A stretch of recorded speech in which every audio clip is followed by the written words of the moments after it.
Olá pessoal, bom dia. Meu nome é Clinton, sou aluno do programa de pós-graduação em educação da Universidade Federal de Viçosa e estou aqui hoje para falar um pouquinho do meu trabalho para vocês, que tem como temática O Gênero Vai à Escola, reflexões sobre o papel da psicologia educacional.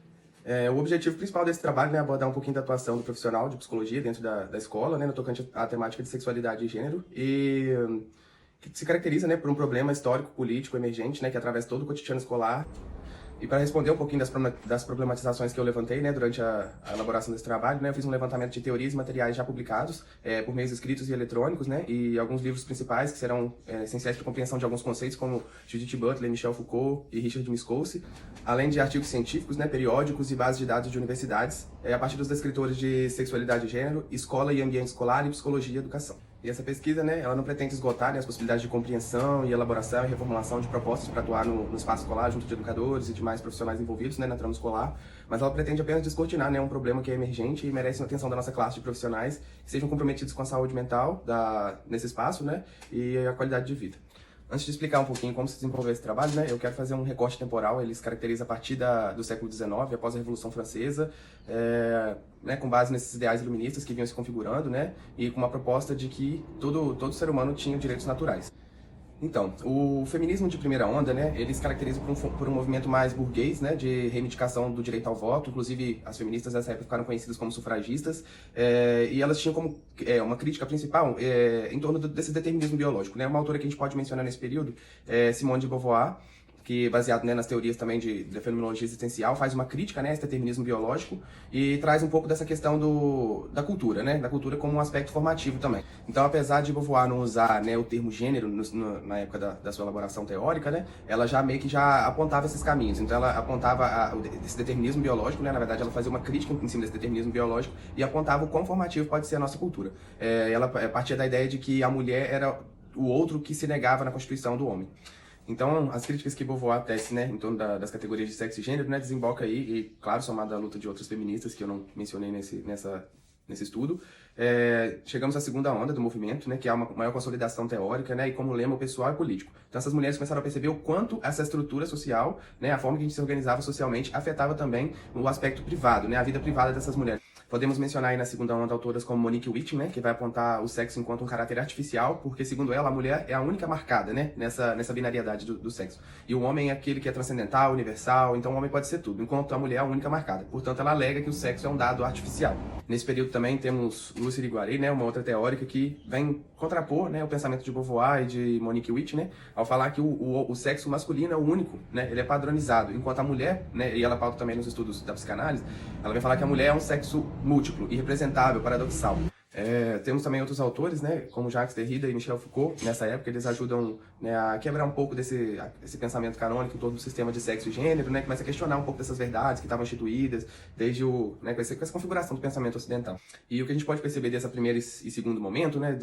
desse desenrolar do movimento, que no primeiro momento, esse movimento é marcadamente um movimento classista, de mulheres da alta classe, enquanto que no segundo momento, embora a gente tenha uma consolidação teórica um pouco melhor, essa tentativa de categorizar, essa insistência nessa binariedade, acaba por excluir, essa categorização da mulher, por exemplo, queriam categorizar que todas as mulheres sofriam a mesma opressão, e o machismo, e acabou por excluir mulheres, que talvez sofriam outros tipos de opressão dentro da sociedade. Então, a gente percebe que o primeiro e o segundo momento, eles acabam também não se desprendendo um pouco dessa binariedade, do sexo e do gênero. E chegamos aí no terceiro momento, o caracterizado de terceira onda. Temos como autora principal desse momento aí Judith Butler, que vem alegar que somos categoricamente abertos, ou seja, não existe um gênero e uma sexualidade, mas sim gêneros e sexualidades plurais. E ela vai apontar o corpo enquanto uma instância onde se materializa esse discurso que é pregado socialmente, Então ela rompe com essas perspectivas substanciais de primeira e segunda onda, e vai trazer um caráter performativo para o sexo e o gênero. Então, basicamente, o que essa autora fala é que tanto o sexo quanto o gênero são construções sociais. E aí ela traz um conceito de performatividade, É como se a gente, de tanto se falar, de tanto se trazer essa vitalidade, essa dicotomia de homem e mulher, a gente reproduz isso a nível inconsciente, como se a gente nem percebesse, Então, performativo, performar, é como se fosse um roteiro mesmo que a gente seguisse, é como uma coisa de tanto fazer, a gente cria sentido, aquilo se estabiliza. Então, Judith Butler também traz um estudo de Michel Foucault, inclusive também uma releitura de Nietzsche, ao afirmar que somos efeitos, efeitos de práticas, de instituições e de discursos que nos atravessam socialmente.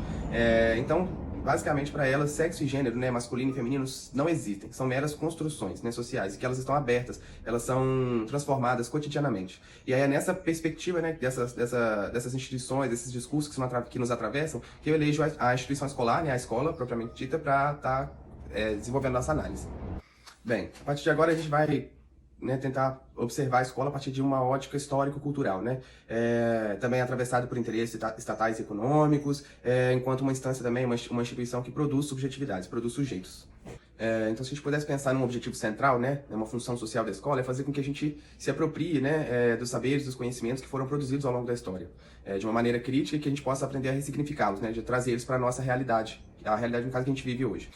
Só que, infelizmente, acontece um outro movimento também dentro da escola, e que isso também é uma característica da nossa sociedade heteropatriarcal, né? Que é um disciplinamento, né? É um enquadramento de corpos que fogem às regras, né? Alguns corpos que fogem do padrão cis heteronormativo. E aí a escola, né, um dado interessante também é que a escola o modelo escolar que a gente tem hoje é um modelo ainda do século XIX. Então essa escola, ao receber esses corpos dissidentes, esses corpos abjetos, segundo o Judith Butler, né, ela muitas vezes não sabe como acolher, né, esses corpos, essas pessoas, essas subjetividades, e ela acaba violentando, silenciando e apagando a existência dessas pessoas em sala de aula. E aí um conceito interessante para a gente compreender esse movimento, né, é a heteronormatividade, né, que é como se fosse essa estrutura social e cultural que a todo tempo nos enquadra. E a escola pode ser enxergada como uma instituição que também faz parte desse enquadramento social. E uma outra autora também que traz um conceito que é interessante para a gente pensar nesse conceito a partir do ambiente escolar, né, que é a heterossexualidade compulsória. É como se fosse uma norma, né, uma espécie de vigilância que ocorre sobre os nossos corpos, né, que nos exige uma coerência com o nosso sexo, gênero, desejo e prática sexual. Então, né, a partir da década de 1980, né, os estudos culturais, o feminismo, o movimento negro, a contracultura, né, trouxe uma problemática, né, começaram a problematizar essas questões, né, não somente a nível escolar, mas em todos os níveis, e também, como é de se esperar, né, existiam forças reacionárias, pessoas que eram contrárias à discussão dessa temática em sala de aula, né, ou no ambiente escolar, e que começaram também a movimentar, né, contra. Então, em contrapartida aí a essas forças reacionárias que iam surgindo nesse período, né, cria-se em 2004 a Secretaria de Educação Continuada, Alfabetização, Diversidade e Inclusão, a SECAD, né, como numa expectativa de que a gente pudesse valorizar um pouco mais essas diferenças e dialogar com elas no espaço escolar. Então, a partir das teorias feministas, né, dos estudos de gênero aí, o que a gente pode pensar dentro desse contexto, né, é uma maneira mesmo de valorizar essas diferenças, de dialogar com elas, inclusive de usar elas enquanto formas de educar, né. Então, para a gente estar ocupando esse espaço, né, esse ambiente escolar, essa instituição, a gente tem que fazer um exercício intelectual constante, né, um questionamento das verdades, desses discursos muito estáveis, romper, né, com esse lugar de neutralidade da escola, né, a gente tem que assumir um lugar ético-político, né, e fazer com que a justiça social aconteça. Então, diante desse cenário, né, fica aí uma questão. O que é possível à psicologia? Então, na tentativa de, né, não responder no sentido de esgotar, mas de dar uma devolutiva, né, no último questionamento que eu fiz, a psicologia reconhece a emergência desse debate no contexto escolar, né, bem como a gente possui ferramentas teórico-metodológicas bem potentes, inclusive uma escuta, né, qualificada, para estar atuando nesse contexto. Um outro dado interessante é que em 1990, a ONU, né, a Organização das Nações Unidas, já reconheceu, né, o aspecto da sexualidade e do gênero enquanto uma parte constitutiva e formativa da humanidade, mas ainda a gente não temos leis que garantam a discussão de maneira efetiva dentro do ambiente escolar. Mas a gente conta com alguns programas aí, né, que são dispostos pelo governo, como programas e documentos, né, como o Estatuto da Criança e do Adolescente, né, de 1990, o Plano Nacional Curricular, o Brasil Sem Homofobia, Plano de Saúde da Mulher e outros, né, outros programas aí do governo. Então esses programas, eles não é uma lei, né, que garante uma discussão efetiva, são programas que garantem a discussão de maneira transversal. Bem, então podemos perceber que existem programas, né, que garantem essa discussão de maneira transversal, mas essa discussão acontece, né, ela é baseada ou pautada cientificamente, né, existe um preparo, uma segurança por parte desses profissionais que garantem ou que fazem essa discussão de maneira transversal? Bem, partindo dessas outras questões, né, que foram levantadas, a gente pode perceber que na psicologia a gente tem uma caminhada, né, de uns 30 anos mais ou menos, em torno de discussões, né, dessa temática da sexualidade do gênero, e a gente pode perceber que, né, essa discussão ainda fica como pano de fundo, né, fica como uma discussão mais invisível, né, como se esse aspecto não fosse importante, ou não, como se ele não integrasse a formação humana, né. Então, a partir disso, o profissional de psicologia atua, né, de maneira continuada com os professores, né, de uma maneira formativa, não no aspecto apenas de sexualidade e gênero, mas trabalhando todas as questões, né,